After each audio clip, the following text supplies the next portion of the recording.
An bɛ aw fo ka waleɲuman dɔ ko aw bisimila Sere Fila TV bamanankan kunnafoni kɛnɛ kan min bɛ walawalali kɛ aw ye Mali kunkan ni diɲɛ fan wɛrɛw kunkan. An b'a fɔ a ye ko nin ye a kuma selen ye ka daminɛ ni Mali jamana ɲɛmaa Elhaji Ibrahim Boubacar Keita ka taama ye ka ɲɛsin Segu mɔ. Taama min kɔnɔ ni Segukaw ye a bisimila a takun kun tɛ dɔwɛrɛ ye échangeur min jɔra ka o kurubongari o tɛmɛnen kɔfɛ siraw minnu fɛnɛ bi bila a la k'olu fɛnɛ dilalen kurubongari a kɛra jamakoba ye Segu kɔnɔ. An ka maa minnu kun bɛ taama in na o ye Abdulkarim Sakɔ n'a ka jatala Ibrahima Kulubali o ye fɛn min sɔrɔ an ka jɛ k'a ɲɛmadaw fɛ. Jamana ɲɛmaa Elhaji Ibrahim Boubacar Keita a kun ye tile 3 taama boloda Segu mara la. Taama min n'o kun ye ka taa baarakɛlenw dɔw kolonbɔkari kɛrɛnkɛrɛnnenya ma échangeur n'o bɛ Segu dugu kɔnɔ min bɛ kɛ sababu ye ka tagasegin nɔgɔya Segu n'a lamini bɛɛ lajɛlen ma. Haka jagokɛlaw minnu bɛ taa jagofɛnw ta jamana kɔ kan n'u bɛ don a sira kan. Segukaw kɔni jamana ɲɛmaa sɛbɛkɔrɔ bisimila ni bonya ni karama bɛɛ lajɛlen. Baara in n'i y'a lajɛ a musaka bɛ ti jɔ CFA wari miliyari 23 ani miliyɔn 260 a n'a kunkanfɛn. Kɛmɛ sarada o kɛmɛ sarada Mali ye 84 sara 16 o sarala Banque Ouest Africaine de Développement BOAD n'o ɲɛmaa o ka lasigiden ye kɛnɛ sɔrɔ n'a ka nisɔndiya yira. Segukaw ko ni k'u b'a fɔ k'a waleɲuman dɔn k'o bonya masegin k'a ye. Parce que anw dalen nɔ la k'a fɔ masakɛ in sigila jamana in kunna gɛlɛya de kan a nalen gɛlɛya in ma bali a ka se ka fɛn caman kɛ a ka se ka fɛn caman boloda. Ibrahim Boubacar Keita hakilila dɔw kun b'a ma k'a ɲɛsin Segu ma Ala y'a kɛ hakilila dɔw a waleyara bi n'o ye ka se ka échangeur dɔ dilan Segu échangeur min anw Segukaw bolo Bamakɔ kɔfɛ a ɲɔgɔn tɛ Mali fan wɛrɛ la fana an bɛ Ala tanu an bɛ Ala barikada. Nin kɛra Mali bɛɛ ye parce que Segu ye Mali nin dɔ ye donc an ye wasadenw ye jamanadenw y'an ta Segu n'a lamini y'an ta pour que gɛrɛndɛ minnu b'u la u k'a fɔ an ye an ka se k'a se sanfɛ nin baara min kɛra bi nin ye wasa ye nin ye kunnawolo an bɛɛ lajɛlen ma. Jamana ɲɛmaa tuma min na a ye nin baara in kolonbɔkari a ye foli lase Segukaw ma u ka bonya na ani danaya min n'u y'a d'a kan ko ni Ala sɔnna danaya in a b'a minɛ fa. Échangeur ko ni min kolonbɔkari min y'an se yan bi fɛn don Segu tun n'a ka kan ni Ala ye fɛn min bonya an ko o bonya dɔɔni sa Ala k'o se k'an ye an k'o bonya an y'o baara de kɛ ne ka foli tɛ nin na o ka barika da Allah subhanahu wa ta'ala ye Segukaw n dalen b'a la Ala bɛ nin hɛrɛ ɲɔgɔn sigi wɛrɛw kɛnɛ yira an na ni Ala sɔnna a ma an b'a kɛ ɲɔgɔn fɛ yan inshallah. Ni tile 3 taama in jamana ɲɛmaa fɛ Segu mara kɔnɔna na a kɛra sababu ye ani Segu mara dugutigiw bɛɛ lajɛlen ye ɲɔgɔn ye dugutigi 2,200 Segu balontan tɛrɛ kan n'o tɔgɔ damɛ Amari Dawula tanukanw caman fɔra ka kɛ sababu ye ka Segu région dugutigiw bɛɛ lajɛlen fara ɲɔgɔn kan ko nin y'a siɲɛ fɔlɔ ye kabini Ala ka Segu da u ye jamana ɲɛmaa fɔ k'o bɛ jamanadenw ka kelenya n'u ka bɛn de ko fɔ. Dugutigi wole sera u ma dugutigiw ye wole jaabi k'a sababu kɛ dugutigiya yɛrɛ valorisera ni k'a fɔ an ka fara ɲɔgɔn kan nin na o y'an bolo koba ye ani baara min fana kɛra Segu région kɔnɔ kɛnɛla Segu kɔnɔ yan o nisɔndiya o de filɛ k'an fara ɲɔgɔn kan. Jamana ɲɛmaa Elhaji Ibrahim Boubacar Keita laɲiniw minnu tara k'a sɛgɛrɛ dugutigiw fɛ a y'a yira k'a fɔ a y'a bɛɛ lajɛlen mɛn ni Ala ka dɛmɛ ye a n'a se n'a damayira bɛɛ lajɛlen k'a la. Ne b'a ɲini Allah subhanahu wa ta'ala fɛ don o don a ka hakili ɲuman d'u ma n ka sɔn n ka jɔnya ma n ka sɔn Ala ta ma hasbunallah wa ni'mal wakil ni'mal mawla wa ni'man nasir ñaw ka kuma mɛn dugutigiw ñaw ka hami mɛn inshallah ni loi in a texte d'application min bɛ kulo don a la an b'u ta ni Ala sɔnna a ma min ye ka makɔrɔ dɔ labɛn min bɛ dulon i la k'a yira ni jama bɛ yen kunbɛnni yɔrɔw la bɔnni yɔrɔw la nin ye dugutigi ye k'i ɲɛsin a ma k'a fo k'a dɔn ka fɛn bila a ka so kan min b'a yira dunan na ni nana dugu kɔnɔ a ye dugutigila ye k'i ɲɛsin ye a tagalen don. ni bonya min ni segu dugutigu bɛɛ lajɛlen nana u da jamana ɲɛma kan n'o y'a ka wele jaabilen jamana ɲɛma a yɛrɛ ye sefa wari miliyɔn 30 di dugutigiw ma k'o kɛ bonyamasegi ye ani worobɔrɔ 1 bawo bonya bɛ mande bonyamasegi bɛ mande. jamana ɲɛma ka tile filanan segu kɔnɔ o kɛra kurubongarili ye kɛrɛnkɛrɛnnen ɲɛna an ka jamana sɔrɔ bosobaw jagokɛlaw tɔgɔla so chambre du commerce et d'industrie du Mali bolofara min bɛ segu délégation régionale o dadinɛku ni jɔra ka laban k'o kurubongari jamana ɲɛma El Hadji Ibrahim Boubacar Keita fɛ an ka ɲininnikɛlaw Abdulkarim Sakɔ ni a ka jatala Ibrahima Kulibali ka fɔ la. Président de la République n'o jamana ɲɛma El Hadji Ibrahim Boubacar Keita ye a ka tile filanan tile 3 taama in na Segu mara la o baaraw kɔni bolila kɛrɛnkɛrɛnnenya ma jagokɛlaw ka tɔn a bɛ fɔ min ko chambre de commerce et d'industrie du Mali o baarayɔrɔ kura dayɛlɛli a y'u baaraw fɛnɛ kɛ Segu mara kɔnɔna na o kɛnɛ ka Segu ma caman ɲɔgɔn sɔrɔ kɛrɛnkɛrɛnnenya ma jagokɛlaw ni sokura ye ni jamana ɲɛma y'a kolonbɔkari min bɛ t'i jɔ mètre carré 1,035 la bureau 14 o b'a kɔnɔ ka taa se ɲɔgɔn lajɛrɛ yɔrɔ ma a bɛ fɔ ma ko salle de conférence maa 250 o sigiyɔrɔ b'o kɔnɔ a musaka bɛ t'i jɔ miliyɔn 414 na wa chambre de commerce et d'industrie du Mali o de y'a bɛɛ lajɛlen musaka bɔ. C'est vrai chambre jɔra chambre de commerce mɔgɔw y'a jɔ mais a jɔra jagokɛlaw bɛɛ de ye usine tigiw bɛɛ service tigiw bɛɛ chambre section 3 de bɛ yen industrie commerce and service olu bɛɛ de jɛ ye nin so ye o t'a bannen segukaw bɛɛ don maliyɛn bɛɛ de jɛ don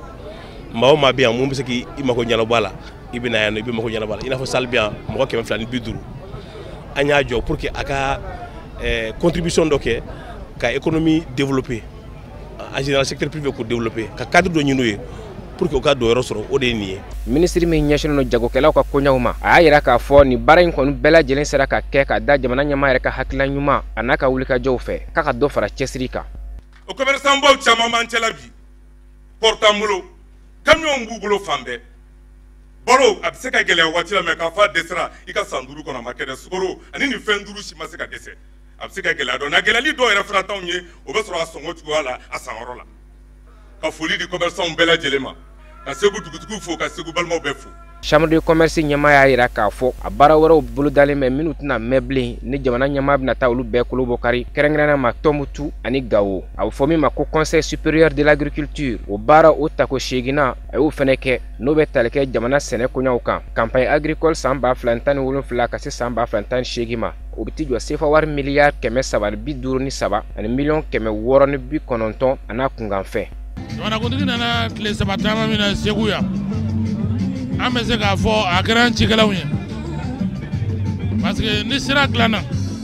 cikɛla ɲi yɔrɔ ka bon a la ni dɔgɔtɔrɔso dilanna cikɛla ɲi yɔrɔ ka bon a la ni ekɔliso dilanna cikɛla ɲi yɔrɔ ka di a la ka d'a kan n'i ye sɛnɛ kɛ ni produit ma se ka labɔ a bɛ kɛ gɛlɛya de ni sira ma ɲi a b'a co produit yɛrɛ sɔngɔ bɛ caya mais ni sira ka ɲi produit sɔngɔ bɛ nɔgɔya donc a nana o baara mun na yan an b'a fɔ k'a waleɲuman dɔn. Min sɔrɔla malo la min sɔrɔla maɲɔ la min sɔrɔla malo ɲɔ la alhamdulilayi rabbil alamin an ka dunda b'a la an bɛ se fana ni a tɔ ye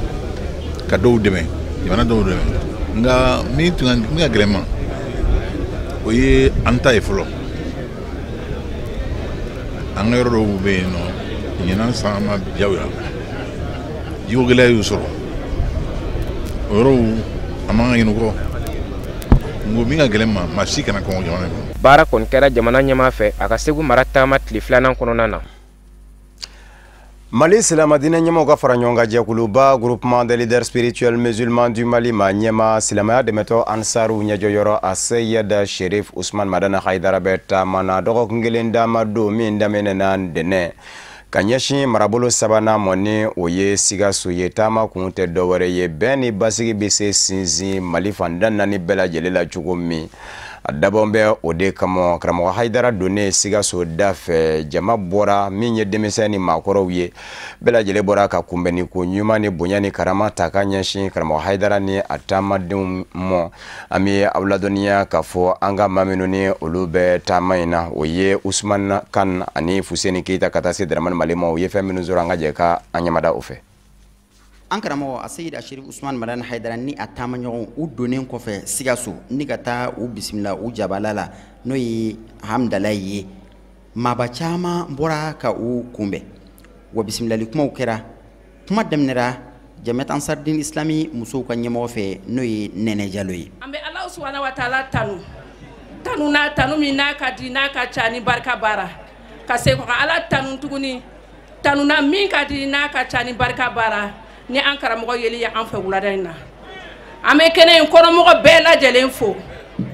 kɛrɛnkɛrɛnnenya la an b'an karamɔgɔ kanubagaw fo k'u ni ce ka bɔ ka an karamɔgɔ kunbɛn an b'u fo dante foli min na k'u ni ce ko Ala k'u sara ni hɛrɛ ye Ala k'u hamu dilan na an karamɔgɔ bonya ye o kɔfɛ an bɛ Ansaru fo k'u ni ce u yɛrɛ ye n'an bɔra yen an bɛ Sheikh Sherifu Usman Madani Haidara fo an bɛ segin kɔ k'a fo tuguni saw min na an bɛɛ b'a kalama waati na a ka calendrier chargélen don malgré que a ka kow ka ca a y'a kanu ka na bɔ anw na Sikaso donc vraiment an bɛ karamɔgɔ fo ko a ni ce a bɛ siran min ɲɛ diɲɛ ani lahara Ala ka don a n'o cɛ a mago bɛ min na diɲɛ ani lahara Ala k'o k'a ye o kɔfɛ an b'a ka délégation jama bɛɛ lajɛlen fo k'a f'u ma k'u bɔra u ka so u nana u ka so k'u bisimila k'u n'an bɛ kun ko ni dɔnnibaga nali ye hɛrɛ ye dugu kɔnɔ ni hɛrɛ lo dugu ma k'a bɛ baraw ɲɔni ka bɔ dugu kɔnɔ an ma siga fewu an karamɔgɔ donni anw fɛ yan Sikaso a bɛ Sikaso baraw n'a tɔɔrɔ bɛɛ ɲɔni an b'a ɲini Ala k'o k'an ye Ala k'o k'an ye a ka Ala yɛrɛ bonya kosɔn o kɔfɛ an b'an karamɔgɔ kalifa Ala ma se foyi tɛ musow ye fo ka ko in segin ka taga di Ala ma k'an karamɔgɔ n'a ka denbaya kalifa Ala ma Ala min n'a ka kalifa tɛ tiɲɛ u nana an fɛ yan Sikaso hɛrɛ la Ala k'u bɛɛ segin hɛrɛ la ka taa du ka denbaya kɔnɔ hɛrɛ la ka taa k'anw yɛrɛ to hɛrɛ la Ala k'o k'an ye a ka Ala yɛrɛ bonya kosɔn Ala k'o k'an ye an kuntigi Muhamadu bonya kosɔn sallallahu rasuli Sikaso section président n'o ye Musa Goyita ye ale ye a ka nisɔndiya yira ni an karamɔgɔ nali ye ka tila k'a yira k'a fɔ ko olu tun hakili tɛ karamɔgɔ ka nali la nin waati na ka d'a kan a ka nali fɔlɔ kuntala soɲara ka d'a kan Ala ka lajarabili minnu tun kɛra sira la n b'o dɔrɔn de fɔ ka bɔ kuma na kumakɛlaw ye kuma bɛɛ fɔ ka ban an karamɔgɔ a kun nana tournée daminɛ sababu min y'a segin ka taa so aw bɛɛ lajɛlen bɔra o kalama ni tun ye an Sikaso ɲɛmɔgɔw ɲininka an tun bolo nin ye tɔɔrɔ min ye karamɔgɔ tɛna se ka segin tuguni ka se an ma yan mais a segilen filɛ tuguni ka na an ma yan o y'an fa dɔ wɛrɛ t'o kɔfɛ an y'a dɔn ko layidutigi lo a mana min fɔ a b'a kɛ ko n'a gɛlɛya bɛɛ a seginna ka na an bɛ dugawu kɛ karamɔgɔ bɛ mun de fɛ diɲɛ na lahara Ala k'o k'i ye o kɔfɛ tournée daminɛ na minnu y'an kɔn Ala ka hinɛ la Ala ka yafa u ma Ala k'aw jigiyɔrɔ ɲɛ kuma wɛrɛ tɛ yen assalamu alaikum wa rahmatulah ala wa barakatu. Bisimilali ni bonyamasegin gɛnɛw yani olu ka kunjɛ Mali silama diinɛ ɲɛmaaw ka fara ɲɔgɔn kan jɛkuluba groupement des leaders spirituels musulmans du Mali ma ɲɛma silama dɛmɛtɔ Ansaru ɲɛjɔyɔrɔ a Seyid Sherifu Usman Madani Haidara ye laseli kɛ an ka jɛ ka ɲɛmada fɔtaw fɛ. An karamɔgɔ a Seyid Sherifu Usman Madani Haidara ye jaabili kɛ k'a ka nisɔndiya yira ni Sikasokaw ye ka Sikasokaw fo k'u waleɲuman dɔn a y'a yira k'a fɔ ko kabini ko in ka gɛlɛn waati min na Sikasokaw de y'a kunbɛn k'a bisimila wa kasara min kɛra a ka nali dɔ in na o tɛ ale ka baaraw bali ka d'a kan bɛɛ lajɛlen sigilen don ka nin don ninnu de makɔnɔ an karamɔgɔ a Seyid Sherifu Usman Madani Haidara ka Ala barikada ka Ala waleɲuman dɔn Ala min ye an fara ɲɔgɔn kan bi Sikaso yan an b'a ɲini o Ala fɛ hɛrɛ bɛ Ala de bolo Ala k'o nɔgɔya n'aw ye k'an da ni limaniya Ala ta don Ala k'o nɔgɔya an ye o kɔfɛ kuma jan wɛrɛ tɛ yen k'aw fo ni tile in na ka na sigi tile kɔrɔ ta kabini Sikaso don dɔ la fɔ yan an ye min ye o y'an bɔ nka ni kɔrɔ b'a la a bɛ Sikaso kaw ka cɛsiri an'u ka wulikajɔ a bɛ o de fɔ man kana lillahi kana lahu ni maa min y'a kɛ ala ye ala b'a ko ye ni jama min filɛ yan nin bɛɛ bɔra i ka so ala de nɔfɛ wa an k'a dɔn nin kelen kelen sara bi ala bolo ala b'a bɛɛ sara sara la u ka kan ni min ye ala k'o kɛ hɛrɛ ye an b'aw fo ka wale ɲuman dɔn ɲɛmɔgɔw y'a fɔ sisan dekun minnu bɛ yen o n'a ta bɛɛ an nana dekun tɛ yen dekun tɛ yen don o don mɔgɔw bɛ sa don o don accident bɛ kɛ min bɛ kɛ mobiliw la min bɛ kɛ motow la min bɛ kɛ avion na min bɛ kɛ bateau na don o don accident de bɛ yen alors ni ala y'a se an yɛrɛ ma a sera minnu ma o ye mɔgɔw de ye o an bɛ ala ka jɔn de ye o ti saya ti ansaru ka foyi bali ala ko sira kan sabu ansaru yɛrɛ donna saya de kan n bɛ fɛ ka mun fɔ ka layidu ta i ni n'i ka nafolo ko i bɛ mun dɛmɛ ala ka diinɛ mais i bɛ ala ka diinɛ dɛmɛ mun na tari i na jɔyɔrɔ dɔ sɔrɔ ala bolo lahara don o tuma na saya kɔfɛ ko de kama an bɛ nin na an bɛ ɲɔgɔn kɔn de dɔ bɛ taa dɔ wɛrɛ bɛ taa dɔ bɛ taa dɔ wɛrɛ bɛ taa fo a bɛ taa se yɛrɛ ma ko in ye nin de ye dɔ bɛ taa dɔ wɛrɛ bɛ taa mais taali in tɛ baasi ye taacogo de ka jugu i taara ka sɔrɔ i ni ala bɛ cogo di i taara k'i to sira jumɛn kan o de ka jugu saya la n'o tɛ saya ye wajibi de ye kullu man alayha fan ala ko maa o maa bɛ nin dugukolo in kan i bɛ bɔ yan bali el kullu adamaden dama tɛ fɛn o fɛn b'a kan hali yiri su ala ko don dɔ la bɛɛ bɛ bɔ yen bamananga kunnafoni ma na tɛmɛ sɔɔni aw ni karamɔgɔ Hayidara a ka Sikaso taama an bɛ caman fɔ a la barisabu ka d'a kan an ka taamadenw sera ka ja caman fara ɲɔgɔn kan ka lase an ma o jɛmu kan gɛrɛngɛrɛnnen bɛna tugu bamananga kunnafoni na Mali silama diinɛ ɲɛmɔgɔw ka fara ɲɔgɔn kan jɛkuluba groupement des leaders spirituels musulmans du Mali a ma ɲɛmɔgɔw ye wuli ka jɔ kɛ ka se Mali faaba Bamakɔ tu tigɛbaw ma ani an ka jamana jɔyɔrɔbatigiw fana kun bɛ taama in na taama kun tɛ dɔwɛrɛ don nataw la Mali silama diinɛ ɲɛmɔgɔw ka fara ɲɔgɔn kan jɛkuluba groupement des leaders spirituels musulmans du Mali b'a fɛ ka ɲɔgɔn bɛ belebele sigi sen kan u ko min ma ko forum national min bɛ se ka to fɔɲɔgɔnkɔ minnu bɛ siyaw ni ɲɔgɔn cɛ kɔsada in na jamana cɛmancɛ y'a fɛ ni a bɛ ka kaburiya a bɛ se ka dasa cogo min Mali silama diinɛ ɲɛmɔgɔw ka fara ɲɔgɔn kan jɛkuluba groupement des leaders spirituels musulmans du Mali ka forum national ba in bɛna kɛ o de kunga u selen Bamakɔ tu tigɛbaw ma min ye kunnafoniw ye ni olu y'o falen u ni ɲɔgɔn cɛ an ka maa minnu kun bɛ taama na groupement des leaders spirituels musulmans du Mali maa ɲɛmɔgɔw nɔfɛ Alhamidu Badini n'a ka jadala Baba Keita ni foli min n'a bolo da la diinɛmaw a n'an ka jamana fara ɲɔgɔn kan tɔnw fɛ baara ɲɛbila dɔw ka da GLSM ka hakilina dɔ kan o hakilina ye ka sigikafɔ dɔ bolo da jamanadenw ni ɲɔgɔn cɛ sigikafɔ min n'a kuntilenna na kɛ baro hakilijakabɔ walasa bɛn kelenya ani jamana ka kolosuma bɛ se ka segin a ma cogo min na walasa nin sigikafɔ in bɛ se ka kɛ wasa ye cogo minɛ an ka diinɛmaw ani société civile GLSM a ɲɛma a Seyid Sherif Usman Madani Hayidara ka yamaruya kɔnɔna na o y'a ŋaniya ka ni tile filasigi min n'a bolo da la ka n'a bonya da Bamako tu tigɛbaw la ani ka ladilika ani duwaw ɲiniw fɛ togo minɛ nin sigikafɔ bolodalen laɲiniw bɛ se ka sabati an bɛ a groupement de leader ɲɛmɔgɔba Seyid Sherif Usman Madani Hayidara a ka yamaru kɔnɔna na a bɛ déplacement na sinon ale de kun kan ka kɛ bi an bɛ yan n'ale ka cikan de ye ka na di jamanatigi ma ka na di ɲɛriw ma ka na di turow ma ka na di dravew ma délégation min nana i y'a ye kɔrɔnfɛ mɔgɔw b'a la chef de tribu b'a la chrétien ɲɛmɔgɔw b'a la silamɛya ɲɛmɔgɔw b'a la haut conseil islamique groupement des leaders bɛɛ de jɛlen don ka fara ɲɔgɔn kan ni Sherif Madani ka cika jumɛn ye ko k'a se ka tile fila sigi kɛ Mali kɔnɔ Mali den bɛɛ ni ɲɔgɔn cɛ diinɛ ɲɛmɔgɔ bɛɛ ka y'a kɛnɛ kan tendance minnu bɛ n'o ye an ka laadatigiw ye n'o ye jamana in dugutigiw ye jamana ci jɔ minnu kɔ bɛɛ ka jɛ ka fara ɲɔgɔn kan tile fila sigi pour que ka jɛ ka sigi ka kuma problème minnu bɛ jamana kɔnɔ bi kɛlɛ min diyagoya imposé don an kan siyaw yɛrɛ dama bila ɲɔgɔn na ka diinɛw kɔ don ɲɔgɔn ma ka jamanadenw fara fara ka sɔrɔ nkalon don ciya minnu ye san ba kelen kɛ ɲɔgɔn fɛ mais bi olu bɛ ka muru ta ɲɔgɔn fɛ olu bɛ ka marifa ta ɲɔgɔn ma anw ko sigi ka pan dɔrɔn a bɛ se k'o ban pour que malidenw ka don dagal fɛ ka dagal fɛ pour que bɛɛ ka ŋaniya kelen sɔrɔ an ka ninakili kɛ kelen ye ni degun min bɛ jamana in kan ala ka se k'a wuli. Bamako tutigɛbaw o kɛlen kɔ k'u ka nisɔndiya jira o ye diinɛmaw ka nin hakilina nin tanu kosɛbɛ hakilina min n'a laɲini ye jamana kolosumali ye wa o y'u ka ladilikanw di walasa laɲiniw ka se ka sabati. N'i ko maaw ka bɛn fo ka kuma de fɛn fɛn bɛ jamana in dilan anw bɛ baara k'o kan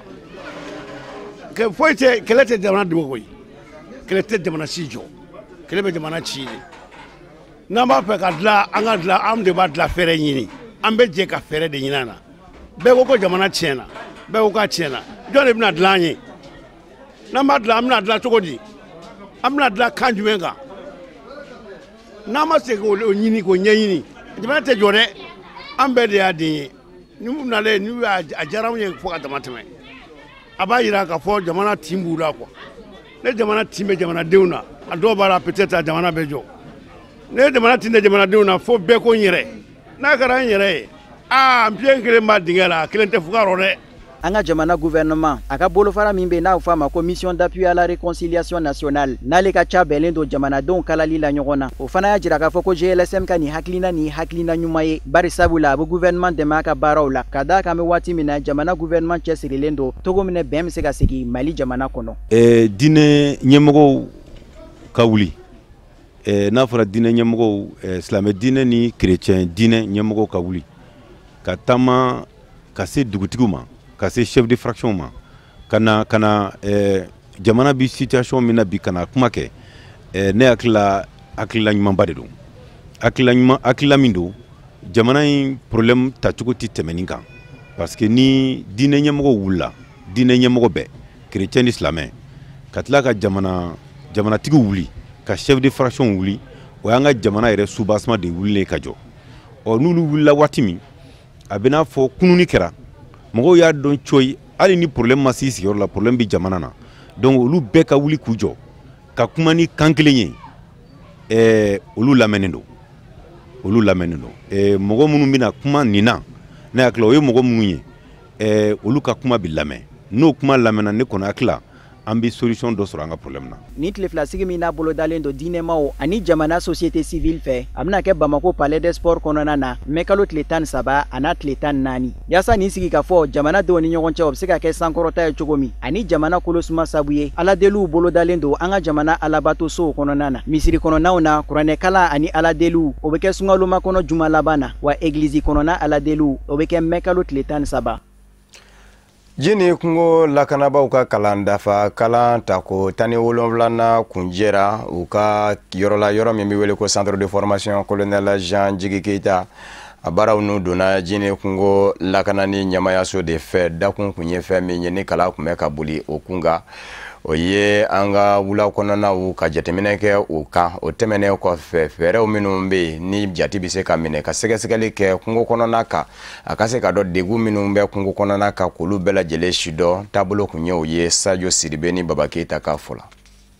K'a daminɛ avril kalo tile 23 la ka taa bila avril kalo tile 27 la tile 5 kɔnɔna na kalanbulon dɔ sigira senkan programme GDFOR fɛ walasa ka se k'a ka baarakɛla dɔw ka dɔnniw kanguruya minnu ni olu ka caw bɛnnen don togodala yɔrɔw ka ɲɛtaa kama baganmaralaw ani kungo kɔnɔna la baaralikɛlaw k'olu lakalan u ka baara faamu a n'a ɲɛdɔn na walasa cogoya mun na o bɛ se ka kɛ nafa ye an b'aw ladɔnniya k'a fɔ nin ye programme GDFOR ka kalanbulon ta k'o 17nan de ye kalanbulon in baara sen fɛ baara bolodalen caman de sera ka kɛ i n'a fɔ komi munumunu salo baganmara yɔrɔw la ani fana bi minnu bɛ yen ni baganw ka duntaw don ka se ka munumunu salo kɛ olu bɛɛ lajɛlen kɔrɔ faamuya caman ka se ka sɔrɔ olu koɲaw bɛɛ lajɛlen na mɔgɔ minnu garijɛgɛ donna nin kalan in na olu y'u ka nimisi wasa jira kosɛbɛ. An kɔni nana ni formation in na GDFOR ka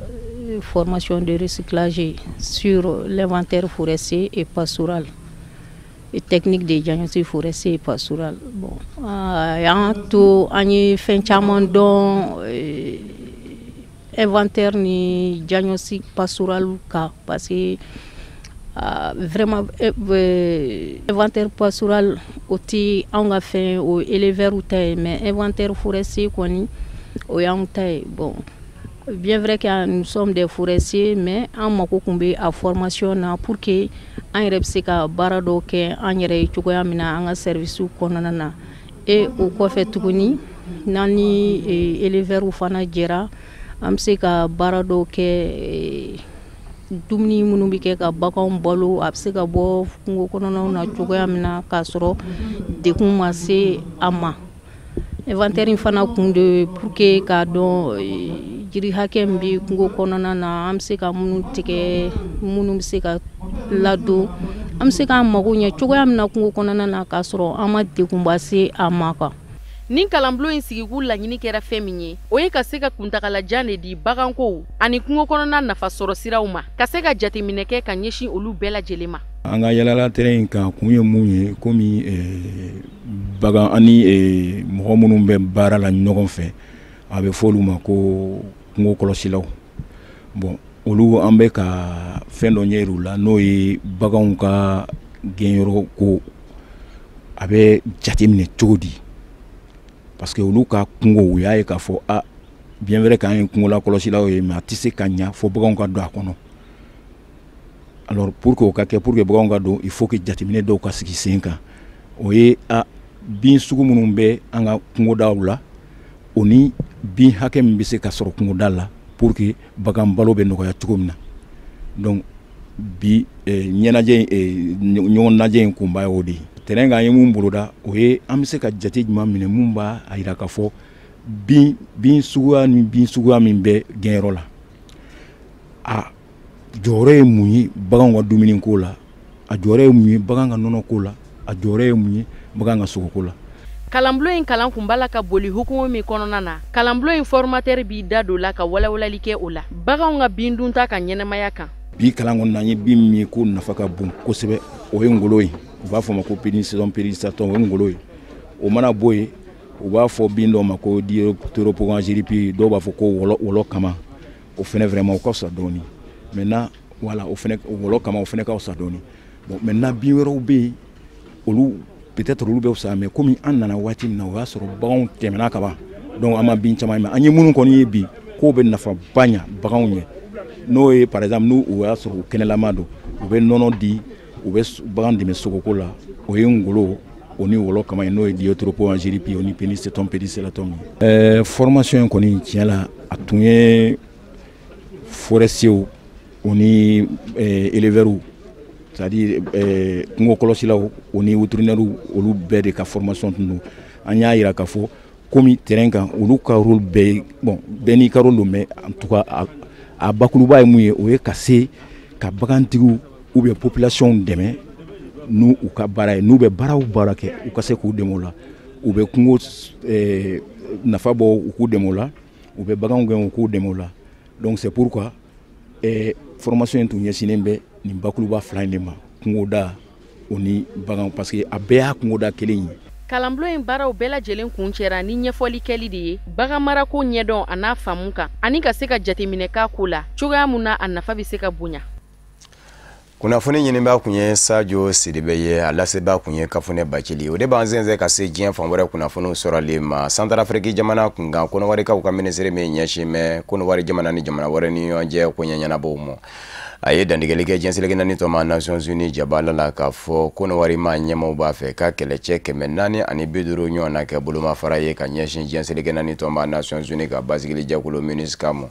Santarafiriki jamana kɔnɔ Marcel Amontano ye a jira k'a fɔ a t'a dɔn don min na maa ninnu kɔni bɛna wuli k'u kunda Santarafiriki kan ani u bɛna taa bila Santarafiriki fan min kɔni fɛ nka tarata tɛmɛnen Santarafiriki jamana ɲɛma Faustin Archange Touadéra diɲɛseleke naani tɔma Nations Unies jabala la k'a b'a ɲini diɲɛseleke naani tɔma Nations Unies fɛ a ka basigili jɛkulu a ka dɔ fara maa hakɛ kan o tɛmɛnen kɔfɛ u ka se ka kɛlɛ fɛnɛ bi barisabu ka d'a kan ka kɛ bana minigalama ye wali kelen jɔ seere k'o tɛ se ka nɔbɔ ko la a ka jamana bilama maa minnu ye maramafɛntigiw ye olu kɛmɛ ka jamana fan caman minɛ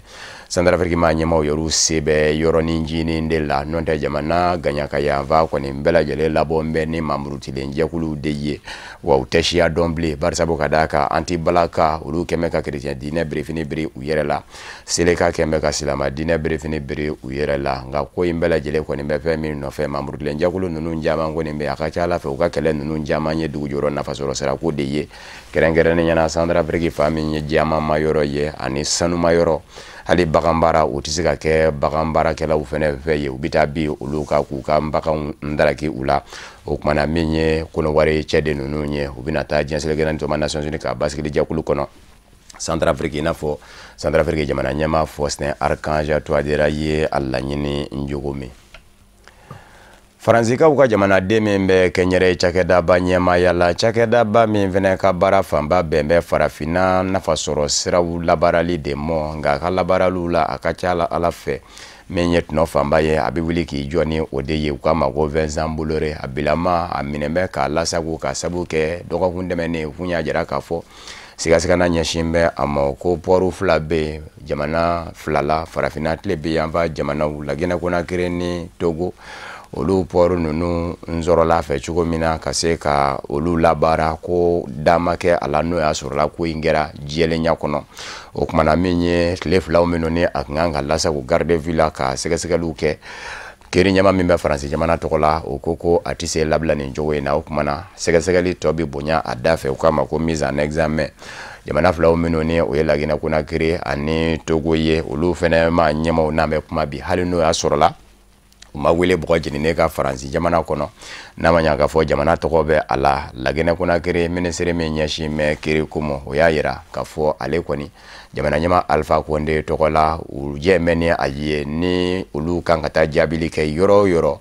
La Guinée Conakry pɔri dili ko kunga Vincent Bolloré ka groupe Bolloré mɔ a ka a labaara ko olu nata o jaabili kɛ ko barisabu ka da ka olu yɛrɛw bolo ko ani dili kun ka ka a mɔ mɔgɔw kɔni bɛ ka ɲɔgɔn ɲini ka fɛn min na san 2010 Desanburu kalo la Alpha Condé nane La Guinée Conakry jamana ɲɛmaaya la o ma tɛmɛ kalo 3 ka yɔrɔ in sina ka ta ka di Vincent Bolloré mɔte o kumana baara jumɛn kɛra Vincent Bolloré fɛ La Guinée Conakry jamana ɲɛmaa kura ye ɲininkali tɔ min bɛ yen de fɛn min fɛnɛ bɛ bala maaw na yani a ka di Vincent Bolloré mɔ La Guinée Conakry pɔri tun bɛ Faransi cakɛda wɛrɛ de fɛnɛ bolo o cakɛda in a kun jɛra la k'a fɔ o bɛ san 20 ani san 5 de kɛ pɔrɔ in labaarali la nka min ye Vincent Bolloré ye Alpha Condé nane sina ka ndaraki o cakɛda in na ni ka bila Vincent Bolloré ka bolo kan o kumana sɛgɛsɛgɛliw de bɛ ka kɛ yala mais de kɛra fanw ni ɲɔgɔn cɛ ni a sina ka bɔ nin cakɛda in ka bolo kan ni ka bila Vincent Bolloré ka bolo kan La Guinée Conakry ma ɲɛmaaw kɔni y'a yira k'a fɔ olu kɔni siga tɛ a la olu kɔni labɛn bɛ ka taa jaabili kɛ yɔrɔ la yɔrɔ min ma na kiri ɲɛmaaw kɔni ja a dili kun ka Vincent Bolloré mɔ a ma biladɔnya k'a fɔ Madagascar jamana kɔnɔ fanga sinamatɔnw gɛnbɛ k'a jira k'a fɔ u tɛ sigi ka fɔ la bilen u ni jamana ɲɛma Erazo Namapiane ni ɲɔgɔn cɛ a ka taa yɛrɛ de ka bɔ fanga na sa barisabu ka da ka maa fila don maa fila de bɔnɛna ani na nisɔngoya taama senfɛ min kɛra sibiri tɛmɛnen o kumana olu t'i sigi ka fɔ wɛrɛ ɲini u ni Madagascar ma ɲɛma Erazo Namapiane ni ɲɔgɔn cɛ farafinatɔma Union Africaine kɔni gɛnbɛ ka senɔw kɔni jaya min bɛ se ka to sigi ka fɔ in bɛ se sira sɔrɔ nka min ye fanga sinamatɔnw n'u kanubaw ye u kan bɛ ko sigi ka fɔ dugu donna ko kuma min ko sigi ka fɔ kun kan ka kɛ ko Erazo Namapiane bana o bɛɛ lajɛlen mɔ ko in dun kun tɛ dɔwɛrɛ nɔfɛ kalata sariya kuraw de don minnu ni jamana ɲɛmaa y'o ta k'a b'a fɛ ka kalataw labɛn ni o ye fanga sinamatɔnw yɛrɛw ɲɛ bɛ a la u bi laban ka kɛ olu ka ɲɛkumu de kan barisabu ka da kama a bɛ maana u ka ɲɛmaaw la ni sariya in dora ka labaara bɛɛ olu dɔw sen bɛ bɔ kalata nataw la o kumana aya u ye sigi ka fɔ ɲini Erazo Namapiane fɛ ka dɛsɛ kolokoto a ma sɔn n'a ma ɲa k'a fɔ bibi in na k'a yɛrɛ ɲɛ b'a la ko kɛnɛ bɛ ka kura bolo a bɛ ka t'i bala farafinatɔma Union Africaine na k'o ka kɛ sababu ye ka sigi ka fɔ in kɛ ka sira sɔrɔ k'a tɛna sira sɔrɔ yan bibi in kɔni na min ye a y'a ko kɔni ye a sɛbɛkɔrɔ gwɛlɛya bɛ Madagascar jamana kɔnɔ min ma deli ka kɛ wali kelen mɔgɔw kun hakilila ko min tɛna se kɛ o de kɛra Kore jamana filaw ma ɲɛmaaw sera ka jɛ k'u tɛgɛ di ɲɔgɔn ma denmisɛnnin jɛmabɔni min bɛ Kore du Nord kunna n'a furadama ani Ameriki bɛ to ka caraka ɲɔgɔn na ka fɔ mugujugu dilan bɛ ka k'a fɛ dɛrɛ wa a ka mugujugu dilan a n'a si filɛ kuma bɛɛ Ameriki tigi sigi n'a ye kuma bɛɛ k'a fɔ kɔni bɛ se ka Ameriki bu ni diɲɛselekɛna ni setigi jamanaw n'a kun tɛ hakilina kelen na a kɛlen ka ji dɔ kɛ a ka min na n'a kun y'a jara yɛrɛ k'a fɔ ani Amerikikaw ka jamana ɲɛmaa min fɛnɛ ti o n'a ɲɔgɔnna musalaka maa ye Donald Trump k'a n'o bɛna ɲɔgɔn ye a laban bɛ ka min ye ɲɔgɔn ye dɔ ye ka se ka o latigɛ ani Kore du Sud jamana ɲɛmaa ni ɲɔgɔn cɛ olu de jaw de filɛ nin ye King Jong-un ni o ye Corée du Nord denmisɛnnin ɲɛmagɔ ni ye jamana ɲɛma ani Corée du Sud ma ɲɛma ni o ye Moon Jae-in ye u sera ka na ɲɔgɔn sɔrɔ yɔrɔ la yɔrɔ min kɛn bɛ dan ye i tɛ se yɔrɔ min na u k'a ma ko ligne de démarcation o kɔni da tilen bɛ jamana filaw ni ɲɔgɔn cɛ san janko don a y'a bɛɛ tun bɛ dan o yɔrɔ in na o yɔrɔ in min ni kɛlɛ tɛ se bɛɛ lajɛlen bɛ to i ka fan fɛ maa filaw nana ɲɔgɔn sɔrɔ yen de nka maa minnu ni olu ye kunnafonidilaw ye u y'a yira k'a fɔ min ye Corée du Sud maa ɲɛma Moon Jae-in maa min na ni Corée du Nord jamana ɲɛma kɔni dara a fan fɛ Corée du Sud fanfɛla la k'a ka jamana bila ka don Corée du Sud kɔnɔ dɔɔni a ye Kim Jong-un dɛgɛ minɛ ye nka Kim Jong-un fɛnɛ kɛlen k'a fɔ a ye a b'a ɲini a fɛ a ka danjɛ in sago ka na ka fa fɛ Corée du Nord k'a tun b'a fɛ ka sigi a nali la dɔɔni nka n'a ma ɲɛ k'a fɔ Kim Jong-un ko denmisɛnnin jamakɔni don a ko ne kɔni tɛna don i ka jamana kɔnɔ ka bɔ k'i fɛnɛ tɛna n'i sen jɔ ne ka dugukolo kan a sɔrɔla ka nin zama dɔɔni ka don ni a ye Corée du Nord kɔnɔ o ka sɔrɔ ka bɔ ni ɲɔgɔn ye a kɔni kɛra nisɔndiya koba ye jamana filaw bolo bawo jamana ninnu bɔra ɲɔgɔn na nka min ye mankan ye o de kun dora ni ɲɔgɔn cɛ wa jɛnsɛnɛkɛla ni setigi jamanaw ye Corée du Sud jamana dɛmɛ ni ka baroko jakoya cogo ko Corée du Nord kan wa Corée du Nord fɛnɛ y'i to baroko in de kɔrɔ ka se ka mugujugu dilan fɛɛrɛw ni dabaliw bɛɛ lajɛlen sigi sen kan n'a kun kɛ kun bɛ farati ye jɛnsɛnɛkɛla ni setigi jamana dɔw bolo nin kɔni ye aya o ko kɔni bile ye ka mada barisabu ka da ka don nataw la u kan ka sigibaw kɛ u ni ɲɔgɔn cɛ a kɔni y'a yira k'a fɔ ale ka mugujugu dilan a b'a ɲɔngiri nin yɔrɔ in na a y'a fɛn minnu kɛra u ni ɲɔgɔn cɛ den dɛmɛnw na ɲinɛn ka kɛ olu bɛɛ lajɛlen kɔ o de bɛ dansigi bamanankan kunnafoni na min farala ɲɔgɔn kan ka lase aw ma kunnafoni di so ɲɛmayaso fɛ ka bɛn ni nin kuma in ye ka wale ɲuman dɔnbɔli kɛ ka ɲɛsin aw ma Mali kɔnɔ ani Mali kɔ k'aw minnu kɛ kun bɛ k'a ɲɛmada ka ɲɛsin jabaraniw ma walasa faamuya bɛ se sɔrɔ aw fɛ Seri Fila TV bamanankan kunnafoni na laseli wɛrɛ an bɛ ɲɔgɔn sɔrɔ yan'o cɛ kan bɛɛ diɲɛ waati wɛrɛ n'Ala sɔnna ma